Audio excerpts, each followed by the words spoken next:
Welcome back, everyone, to the Fitness Psychology Podcast. I'm Dr. John. Before we get started, just a quick housekeeping item. If you hear something today and it resonates with you, please go online to iTunes, Spotify, SoundCloud, YouTube, and leave us a 5-star review. We got a special guest today, and this is going to be an excellent interview, so you're definitely going to want to dig in and listen to this one. I'm with Vance Johnson. Vance was a 1982 national champion in the long jump. Is that correct? That's right. University of Arizona. Yes, you did your homework, man. Played in the NFL for 10 years, from 85 to 95, catching passes from Hall of Famer John Elway as a member of the Three Amigos with Ricky Nattiel and Mark Jackson. You did do your homework. I grew up watching you. All right, brother. I grew up watching you. And we're going to be more talking about life after football and behind the uniform and off the field more today. And Vance has also started the Vance Johnson Recovery Center out in Las Vegas, Nevada, and he's traveling around with the is it Oglethorpe? Mm-hmm. Yep. And with the Oglethorpe Company, and helping folks to find their way to recovery. And so, Vance, I can't thank you enough for spending time with me today, and I welcome you. Doctor, I can't tell you how excited I was and am now to be here with you and have had a chance to spend some time with you before the podcast just to see how credentialed you are, your history in this space, and I'm honored to be able to not only just be able to talk with you, but get some therapy while I'm doing that. All right, yeah, all right. Man, well, 2 in 1. We'll multitask that. All right, absolutely. brother. So, well, Vance, growing up watching you, and a lot of us know that you were a very electrifying performer on the field, but what I think a lot of people don't know about is the struggles that you faced off the field. And I guess if you could tell us a little bit about those struggles and some of the origins of them. Yeah, it started at a very young age, and ironically, people, when we're children especially, what we see as kids is going to affect us one way or another when we grow up. Sure. Most of us say, I'm not going to be like that when I grow up, and end up becoming that, and only a fraction of us really walk away and go the right way. Right. Well, in my case, I'm originally from New Jersey, and how I came about being from Jersey is my father was growing up in Jersey and a part of gangs, a gangbanger. There were a lot of murders, there were a lot of drugs, there were a lot of craziness happening, and he was one of the last ones alive, and so he ended up actually going to court and being faced with prison time or joining the service back in the 50s. He opted for the service. Sure. Well, when he went to the service, he was stationed out in Fort Huachuca, Arizona, where after a few months, they were able to go off site, and my dad ended up going to a concert. You probably never heard of this singer. His name is James Brown. Maybe heard of him once or twice. He went to a James Brown concert. My dad was 21, and he saw a young lady sitting inside of a car, and so he tapped on the window, and she rolls the window down, and he introduced himself. My name is Eugene. And she says, my name is Imogene. So Gene and Gene are talking, and he asked her, why aren't you inside at the party? And because James Brown is here, and she says, I'm only 15. He's 21. Oh, wow. So he starts macking on this 15-year-old. Eventually, he goes out to the cotton gin yard where she works at. She picks cotton for a living. Uh-huh. He went to her high school, got on his knees, and proposed to her. Wow. She said, I'll marry you, but I have to ask my daddy. Oh, my goodness. So they go back, and he gives her permission. And next thing you know, I'm being born when we get back to Trenton, New Jersey. That's how it came about being born on the East Coast. Gotcha. Now, the craziness was the streets raised my father, so my father went back to the streets when I was born and we were living in Jersey. Gotcha. Well, after the abuse that my mother went through with him, and a second child, my mother left him and went to Arizona and said, if you ever want to see us again, you got to come to Arizona. Well, my father followed us to Arizona so that we could be a family. Gotcha. But there's a saying, you could take the brother out of Jersey, but you can't take Jersey out of the brother. Gotcha. And so my father went back to his crazy ways, and the other thing he started doing was really beating on my mother really bad. And so from a very young age, all I saw was a lot of domestic violence. Yeah, we went to church, but I didn't see church at home. And so me as a child, I thought what I saw in my home, even though I hated my father and I hate what I saw him do, that I wasn't going to grow up to be that way, but it was all I knew. Sure. And so as we go on with the story, you'll see how it progressed to me becoming 7 times worse than my dad. How did you cope with that in those early years when you're going through that as a child and adolescent? What were the skills that you put in place just out of necessity to survive? How did you That's a very good question, Doctor, because honestly, what happens when we're children, and some of your listeners will resonate with this, when you're a child, so that you don't have to be inside, even though you're in the environment you're growing up around, you find your way inside of your head trying to figure out a way to escape. And so to me, when I watch sports on television, that was my escape, because I would literally portray myself as being one of those famous ball players one day, being rich, being famous, and having everything, and that was going to get me away from the chaos. So then what I did was, instead of going to bed at night listening to my dad kick my mom's butt, I went and ran. Gotcha. And so I started to believe that my identity had to be something that I was going to achieve. Sure. And so by watching professional sports and watching all this greatness and watching people get claps and accolades, it's what I wanted to grow when I grew up. And so whenever I start hearing people clap for me when I won races, it validated who I knew I wanted to be. Sure.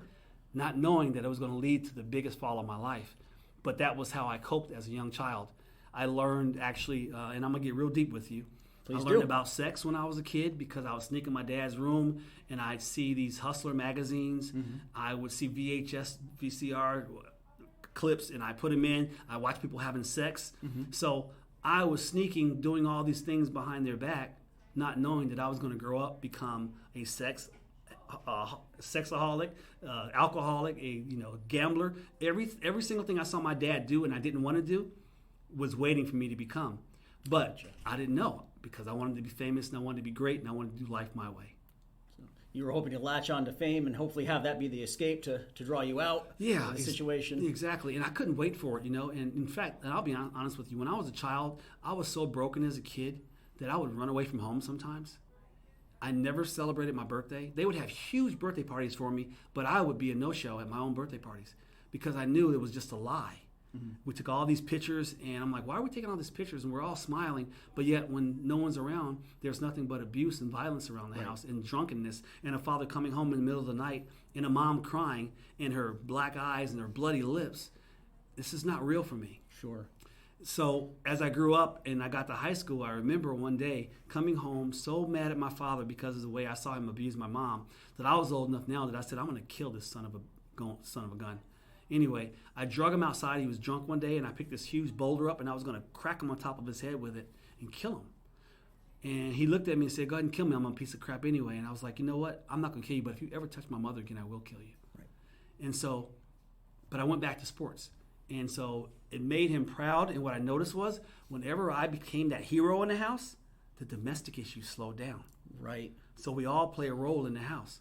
One of the things, if I could interrupt, that I remember reading from the book, though, is it sounds like as much as you were excelling in the athletics, it sounds like whatever you did was never enough. No.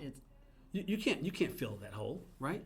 And the reason why it was never enough, because to me it was like you don't know this when you're young. It's temporary. It's a temporary satisfaction, right? But we grow thinking that that's what we're going to have and that's what we need and that's going to fill me up, and it really didn't. And so, but it wasn't enough for him either. I remember. Oh, reading, never. I remember reading a part in the book where you had one Super Bowl ring. He said, "I want two." You had two. He wanted three. Guess it was what? never enough to please him. And so that's the other part. And I see this with my clientele all the time, is that when we grow up in a situation where we can't get that person's approval, and it becomes that holy grail that we're always chasing over and over for the rest of our life, sometimes trying to get people's approval. You did read the book, because it actually started younger than that. It started when I was down in elementary school, junior high school rather, when I would lose a race or get second place, which to me I thought was pretty good. My father would drive away and make me walk home.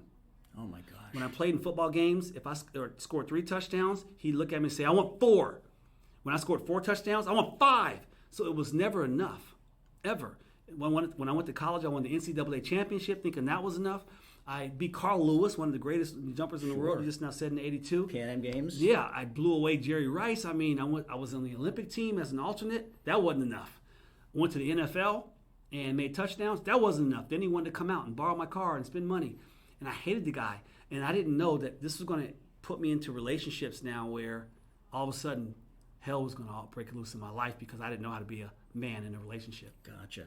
So talk to us about you get to the NFL, your second round draft pick of the Broncos, and I think 85 is your first year. Mm-hmm. I remember seeing you in 86. I remember seeing you catching touchdown passes against the Patriots, and I remember seeing you lighting it up pretty well against the Giants in the Super Bowl. Absolutely, brother. And so pinnacle of your career, yet first page of your book, it talks about you just played in your first Super Bowl. You're 23 years old, yet in a very, very dark place, sitting in your closet. Tell us what happened there. Yeah, we for you Giants fans, you're welcome. You guys won the game, but this is not what caused me to get that deep in this brokenness that I had. But when I got back home, I was in my closet, man, and I had a house with 96 windows on the first floor. I had relationships at this time. I had children. I was drinking heavily at the time, taking Xanax and different other types of painkillers. I was in my closet and I was cutting my wrist. I was literally trying to kill myself. And my mother called me. Where was your mindset at that time? What were you saying to yourself at that time? What was bringing you down so much to the point where you were feeling that desperate, that hopeless? Because I was empty. I thought when I landed in Denver, Colorado, that I finally made it to where every kid wants to make it in life, be a professional athlete. And every single day, even all the trouble that I was getting in, but I wouldn't even get in trouble because I was Vance Johnson, there was nothing that fed my flesh enough to make me feel like I was ever adequate. And so after coming home from the Super Bowl and realizing that's all there is, it's over now. And now everyone's talking about, you guys going to make it again next year? And so there was nothing there. Now, there was something there when I was in the game, but after the game, I was broken and lost. And I didn't realize that the underlying issues, the things that started in my childhood, were affecting me now as an adult. I really had no idea about that. I thought it was my world. I was a new creation, so to speak, and I was famous. But there was nothing good about it, man. Nothing at all. And so I lived a lie. I literally lived the edited version for those people that were watching, just like you do right now when you look at Facebook or Snapchat or Instagram. You're getting the highlight reel. You're getting the edited version, right? Yep, it's the highlight reel, and that's it. That's it. And the funny thing is there's higher incidences of anxiety in kids now. You go to college campuses, and they talk about in the student counseling centers, the incidence of anxiety is higher than ever, and it's because of social media. Brother, everybody is comparing themselves to everybody else. They're thinking that everybody else's lives are perfect and theirs are lousy, and they don't realize that everybody else has problems in their lives too. Yeah, brother, I travel all over the country and speak to thousands and thousands of kids, and I'll go in there and they'll have their cell phones and they're getting bullied. In fact, you know what? Did you know that they're actually less social now with social media than they were before they had social media? Right, because nobody knows how to talk face to face like we're doing right now. Right, I can sit in my bedroom and talk to you either on live FaceTime, or I can go ahead and send some messages over to you, and we can hang out that way. But as soon as I get in front of you, it's not the real person that you were hanging out with on social media. Right. And then you bully me, you look at me funny, I don't want to live anymore. And that's why these kids, it's an epidemic right now with suicide. Absolutely. It's almost like the end thing, right? Because these kids don't know who they are. Right. Their identity is in this phone. It's a virtual world. The virtual world. And that world has nothing to do with reality except for entertaining them and feeding their flesh. Absolutely. Absolutely.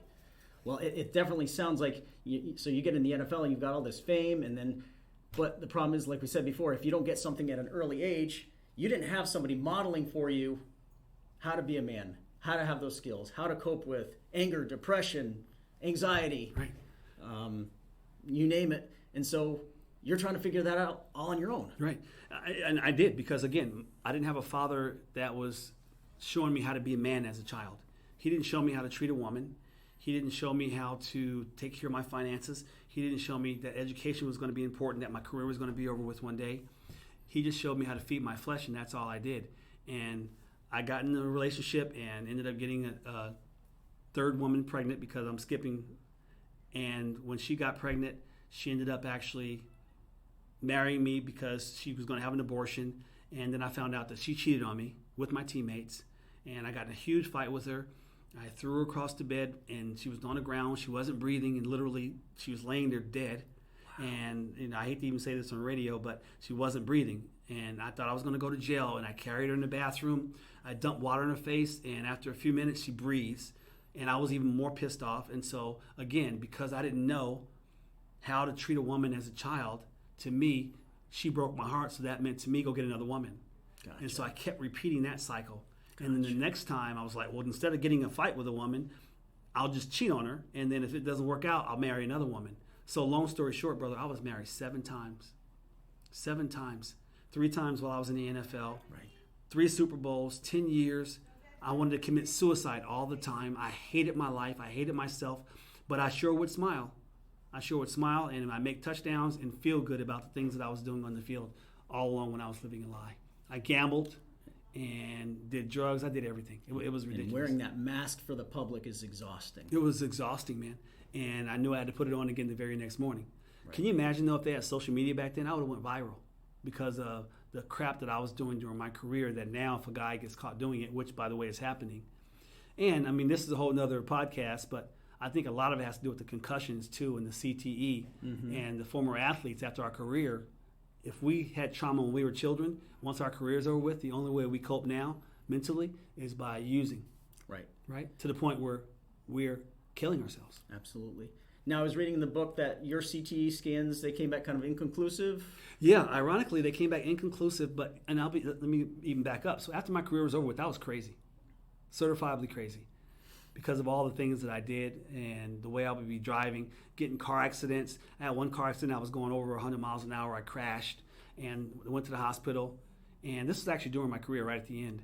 And they ended up, so that I wouldn't get arrested, moving me down by the morgue. Oh, wow. For like 9 hours.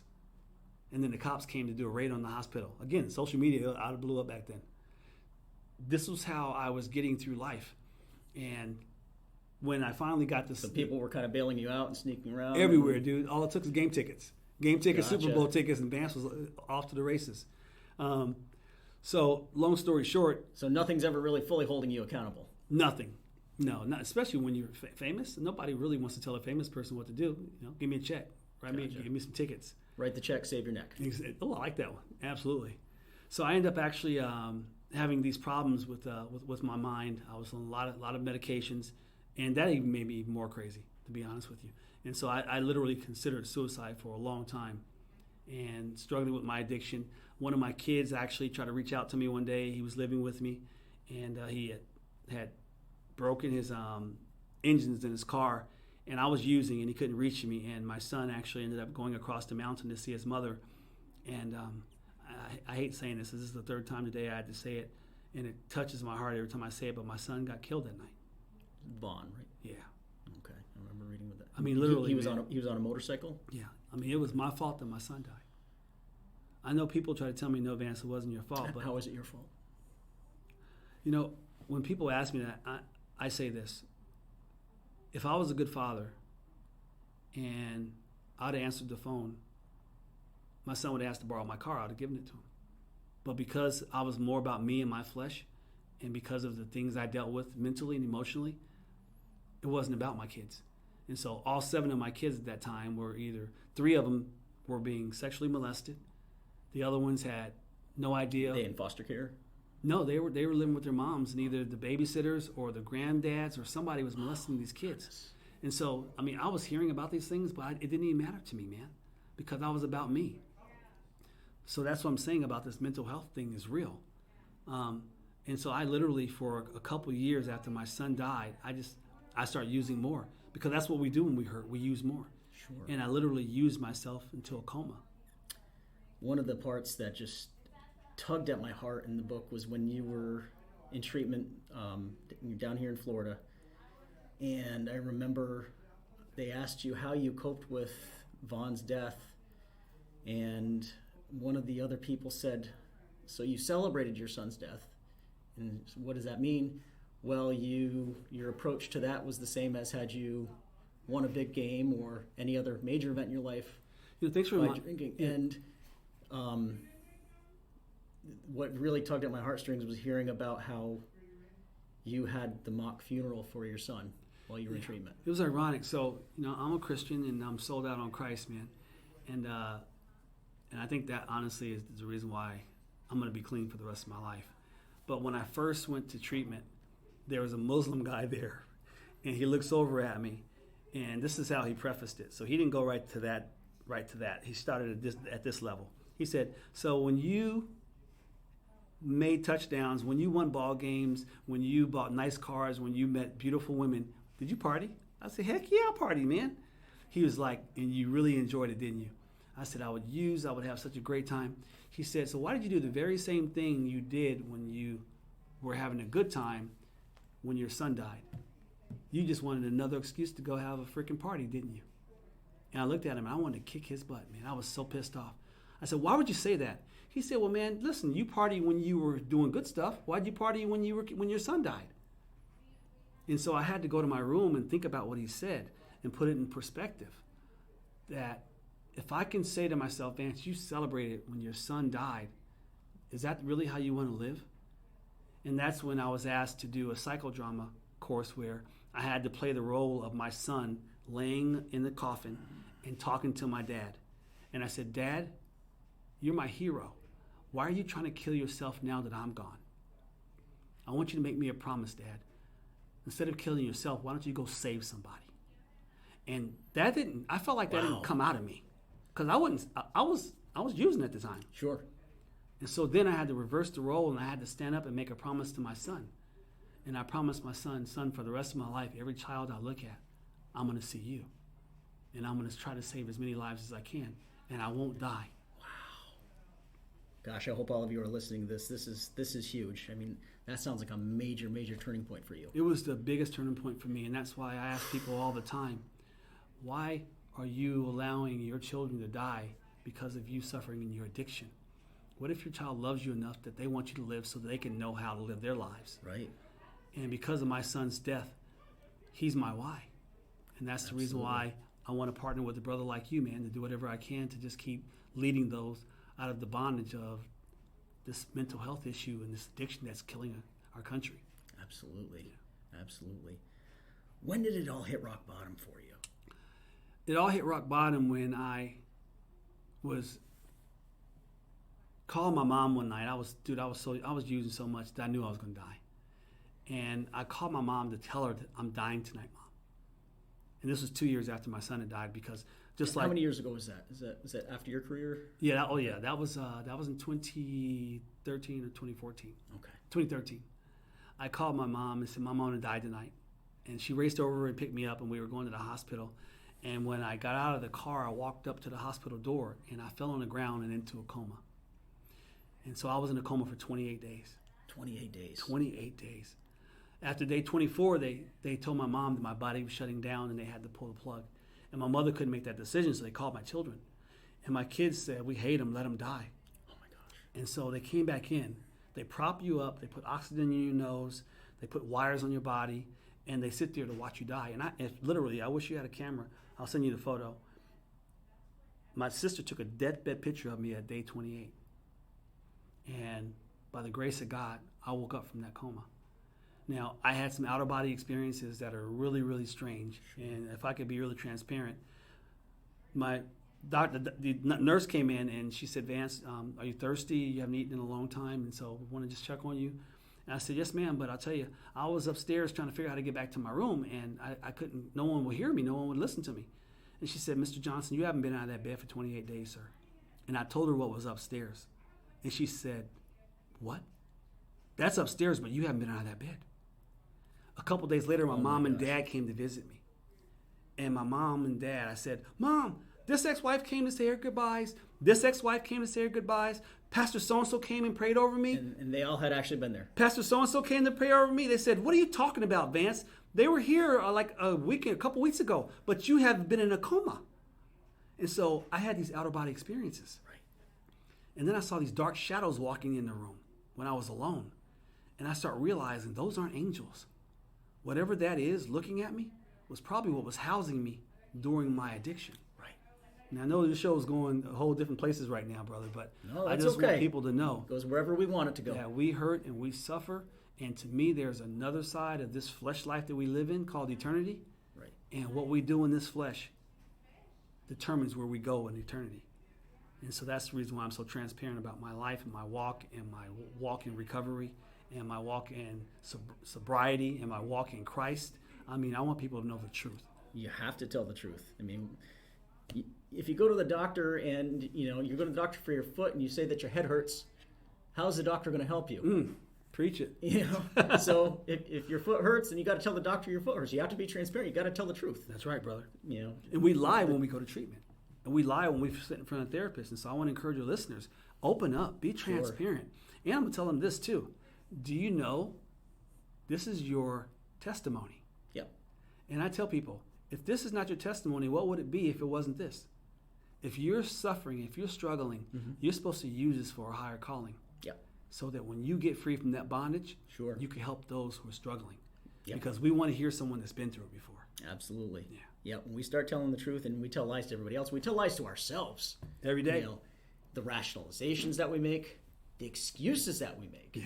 And, you know, I see the lengths that kids go to use drugs, to smoke marijuana, to make a bong out of a rubber band and a soda can. Yep. Because they want to smoke weed that badly. They can turn into MacGyver. Yeah. So if you want to do something badly enough, you can. And so when people make up excuses and rationalize why they can't do something, you know, it's lies. It's basic lies. And that's what's happening with our children today. And maybe you could speak on that. You know, how can you inspire me to, when I go around to these schools around the country, what can I tell the kids to let them know that a lot of us are dealing with the underlying issues? What kind of inspiration can I give them to let them know that who they are and what they're going through, they're not the only ones? I think it's important to bring up, just like you said, that universality and let them know that what they're seeing with these cell phones is, it's a fallacy. Yeah. And that's not an actual reality. It's not. And that, I mean, I was at a concert once, and the guy whose concert was, he's like, look, the people you see on social media, their lives suck too. Yep. And said it clearly as that. And I think it's important for people to realize that, the struggles you have, you're feeling less than. Yeah, a lot of people are feeling that. Yeah. You know what I do? Probably everybody's feeling that, especially the ones that are putting themselves out there, portraying this fake, phony life. Those are the ones that are hurting the most. The most, that's right. They always say, when I was at the VA in the substance abuse treatment unit, and we had a male sexual trauma clinic, and we had some guys in the group that were loud. They were the alphas. Yep. And we always said that the loudest guy in the room is the one that's most scared. I completely agree with you. It's interesting. So I'll be in an auditorium with 2,000 kids, and I'll ask them, I'll say, raise your hand if you have a loved one or if you know someone or even yourself that's suffering with a disease of addiction. And so out of 2,000 kids, you might see 100 kids raise their hands, maybe. And so then I'll tell their friends, everyone look at those 100 kids that raise their hands. Everyone look at them. Do you love them? Do you love your friend? I'll say, okay, everyone put their hands down. Now everyone put your hand up. I want all 2,000 kids to just raise your hand in the air. Just raise them. So now all of a sudden 2,000 kids are raising their hands in the air. And now I say this. Now after thinking about those kids that you love, your friends who you know has someone that's hurting, put your hand down now if you don't know somebody that's suffering. Do you know that 90% of the kids keep their hands in the air? I said, if you guys love each other, you're going to open up and be transparent. Right. And you're going to be there for each other. You're going to encourage each other to get help, to talk to your counselors, talk to your teachers, right. Talk to each other, reach out. And I think that's the other problem. And that's the other thing I would impress upon kids is, and it's the same thing with the kids that end up going and trying to shoot up a school, or they might try to hurt themselves, is that everybody is too meek. They don't want to say anything. They don't want to rock the boat. Right. And so they don't want to bring up that, Johnny's drawing pictures about death or whatever else, and maybe he's feeling depressed, maybe he's thinking about hurting himself, maybe he's thinking about hurting somebody else, but nobody wants to rock the boat and say anything or step on anybody's toes or offend anybody. But this is life that we're talking about. Yeah. And you're saying something, you're speaking up, we need to tell our kids, look, hey, if you see so-and-so drawing things that don't look right, if you've got a 14-year-old kid who's drawing pictures of death and shooting up people, you got to say something. You got to open your mouth. Wow, you just brought a memory back to me. I majored in art. Art was my first love, and that was the other thing I did besides sports. When I was a kid, I would draw. Oh, and you made me remember my drawings.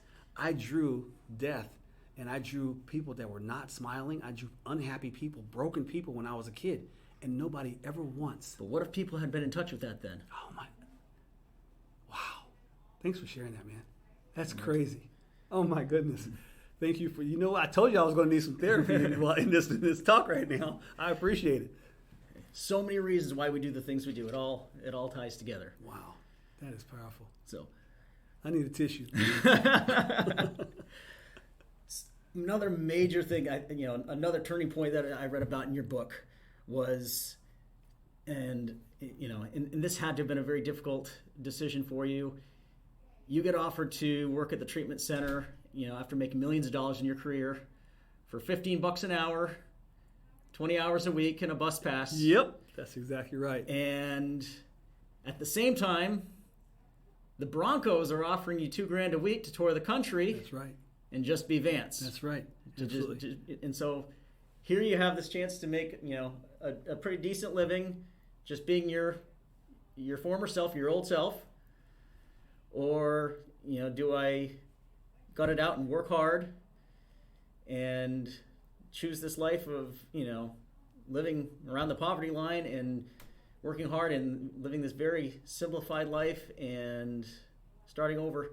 Talk to me about your mindset, because you had to have been tugged in different directions. What was that like for you? Doc, you spelled it out, man. I'll tell you. It's interesting. And when I started to walk in that life of recovery, and again, I just yielded myself to my scriptures because I'm a man of the faith and I just love Jesus so much. And what I saw in the Bible was that we needed to deal with the underlying issues by coping and dealing with the hurt and the pains that we had. And so to me, my old life, that fame, was nothing that I wanted to go back to because that was me feeding my flesh. You already had associations with that bringing you down the wrong And ever since path. I was a child, is what I wanted. So in this new walk in recovery, reading my Bible, what I saw was, why would I want to go back there again? So I actually came out and got offered a job to be the ball boy, to make $15 an hour. It was a total of like $230, $240 a week after taxes, and a bus pass to live down an alley. I flew back to Denver, and I got an email from the Broncos saying, we know it's not much, but we're going to pay you $2,000 a week just to be Vance Johnson. $2,000 a week, $200 a week. Really? Right?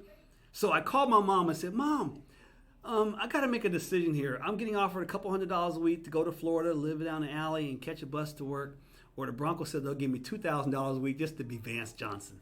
She said, oh, son, I'm not worried about it. God will tell you what to do. Love you. I get off the phone with my mom. You're on your own. Yeah. I get off the phone with my mom, and I call the guy that offered me the job in Florida. And I said, how much time do I have before I have to come down there? He said, take your time. You come whenever you want to. That's not the answer I wanted to hear. So I got off the phone, and I sat there. No help at all. And I sat there, and I was thinking, and I was like, God, what should I do? I got a plane ticket to Florida. I walked away from the $2,000 a week in the fame.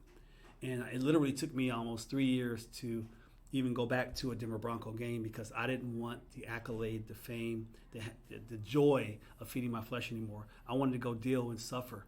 Because it's all fake happiness. It's right.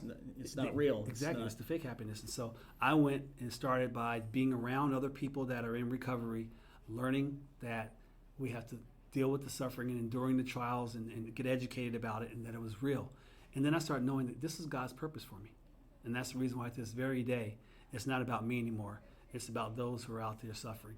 It's about showing them the walk in recovery and just as importantly to me, showing them who they are in their walk, in their faith with Christ. How long into the treatment process did it take for things to really click for you? Like to really feel like you developed sufficient tools to stay clean and sober? How long in the treatment process was it? Well, you're a doctor, so you know this answer better than me. I thought it was after year one. That's different for every person. And then I thought it was after year two. And then I thought, I got this after year three. And then after year four, I was like, my gosh, in year one, I didn't have nothing except tools. Yeah. Right? I mean, I know every day is a challenge. I'm sure today is still a challenge for you. Oh, brother, guess what? Every single day is going to be a challenge for the rest of my life. And that's the reason why, and I have to go back to it, man. That's why I go back to my faith. So I can learn how to deal with the trials and the tribulations, to continue to be educated and know that there's nothing. I'm going to tell you right now, on your air, I ain't never going to relapse. Never. Because it's not about me anymore. When it was about me, I used. Mm-hmm. Now it's about everybody else and the promise that I made to my son, and more importantly, my walk with Christ, because it's not about Vance wanting to have or feel. It's about trying to save lives right now. Sure. And plant seeds of recovery and to walk in Christ. I know I keep saying Christ a lot, but I ain't going to stop because it's all I know. No, that's great. And let me preface that real quick.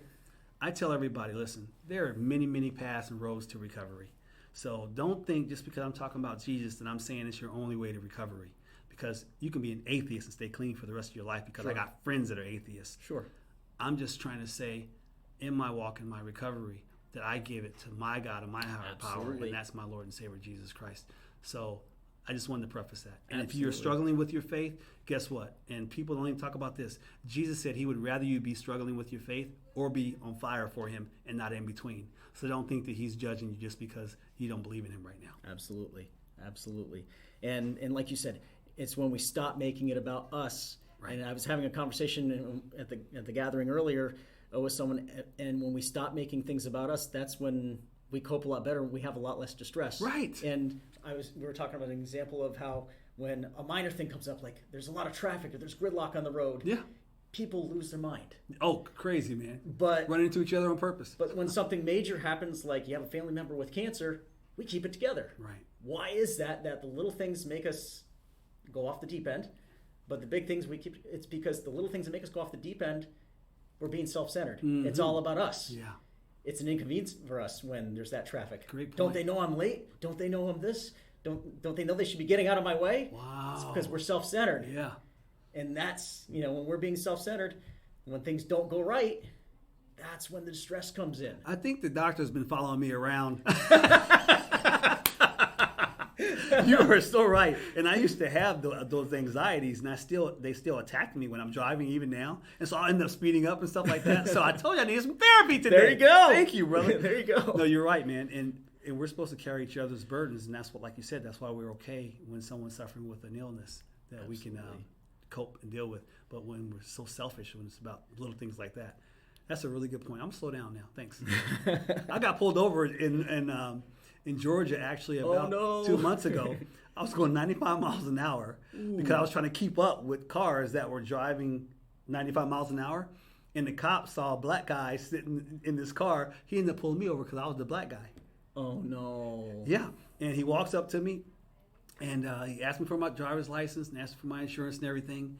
And I was like, brother, I'm sorry. Let me just be honest with you. I was just racing some cars because I wanted to keep up with them. And I'm sorry. And I'm going out to open my drug and alcohol treatment program in Las Vegas. And I told him who I was and what I was doing. And he said, you going out to go save lives? I said, yes, sir. He said, I'm not going to give you a ticket. Slow down. Go save some lives. There you go. And so I really haven't sped much. Right? Maybe I'll go 80. So I'll slow down now to 70. Thank you. So I know I have to be respectful of your time, and I'm so grateful for it. Who is Vance Johnson now? Vance Johnson is just that, Vance Johnson. I used to be the Vance when I was playing ball, and the Vance had to die. And who I am now is just a vessel to be used to go out and just offer hope to people who are suffering, who are struggling, to educate, to speak to the masses, to let them know that they're not alone, that what they're suffering and enduring, the whole world is, and they need to turn it around and use it so that they can go save someone else's life. And this is what I'll be doing for the rest of my life. In fact, I'm going to die saving someone's life. And you are indeed a great vessel. Folks, to spend 5 minutes with this gentleman, the warmth and the genuineness and the kindness and the passion that emanates from this man, it's really something to experience. And so it's been absolutely amazing spending time with you today. Love your show, brother. Thank you so much. So one last question. Talk to us a little bit about the Vance Johnson Recovery Center and also how everyone can find you and keep tabs on what you're up to and how they can be part of the cause. Well, what's really awesome is this. So my football number was number 82. And if you want to reach me, you call 888-82-VANCE. That's how you reach me, 888-82-VANCE. Or you can go to our website, www.vancejohnsonrecoverycenter.com. I'm not just that face on this facility. I'm actually there facilitating meetings. I'm doing interventions. I'm flying out of state to get people and bring them in. I'm picking them up at the airport. I'm doing everything internally so I can be in these folks' lives. So if you have a loved one that's struggling, please reach out to me. I'd love to see whatever I can do to help get your loved one into one of our facilities or lead them to somewhere that's going to offer them the care that they need. That's how you get a hold of me. And excellent. This is what I'm all about. I'm not sure when you're sleeping, brother, because Not much. You're here, there, and everywhere. I don't sleep much. And you're so gracious with your time because I see how much you're doing for everybody else. But clearly, one of the most important things I always used to see, and we used to say this when I was at the VA, is if you see someone showing a lot of anger or negative emotions, they're not getting their needs met. Right. And I see the joy that you have in doing this. So yes. Clearly, you're getting your needs met, and They always say you can't pour from an empty cup. Right. So whatever you're doing is filling your cup because you're sure filling everybody else's up. That's and what it's all just about. so wonderful to watch. I appreciate that, man. It Thank really you so is much. wonderful to watch. I'll accept and that. how can everybody find you on Instagram and Facebook and social media? Even more so, I'm really transparent, and I'm up not most of the night, a lot of the nights, and people can reach out to me on the Vance Johnson Athlete page. And, we have a bot that you go through, but occasionally I see it, and I'll respond right away, get a phone number so that we can reach out to someone and help them out. I have Instagram as well, but Facebook probably is going to be the best way. I have a couple other pages, but if you go to Vance Johnson Athlete, and it says Vance Inspires on there, you can reach out directly to me on there. Excellent. Yeah. Vance, I cannot thank you enough for being on here. It's been an absolute pleasure. If there's anything I can do to help further your cause, you definitely got a friend here, brother, and we definitely have to do this again sometime because I'm sure we've got a lot more that we could talk about. And so keep doing what you're doing because you're definitely a shining light. I tell people to, not be a tugboat, to be a lighthouse. I don't know if you ever heard that analogy. In the scriptures, would be a lighthouse. A tugboat, they run around and they're trying to drag everybody to safety. A lighthouse shines their light and for everybody to follow. Yeah. Keep them from crashing on the rocks. Wow. And you, my friend, are a lighthouse, and I want you to continue doing that. I love it, brother. Let's go save some lives. Absolutely. Once again, folks, if this resonates with you, please go online to whatever program you're watching through, whether it's YouTube or SoundCloud or Spotify or iTunes, and leave us a 5-star review so we can keep the great content coming to you. It's been a pleasure. I hope everybody's out there. If you're not happy with your story, go out and change your story. And as always, guys, be good to yourselves.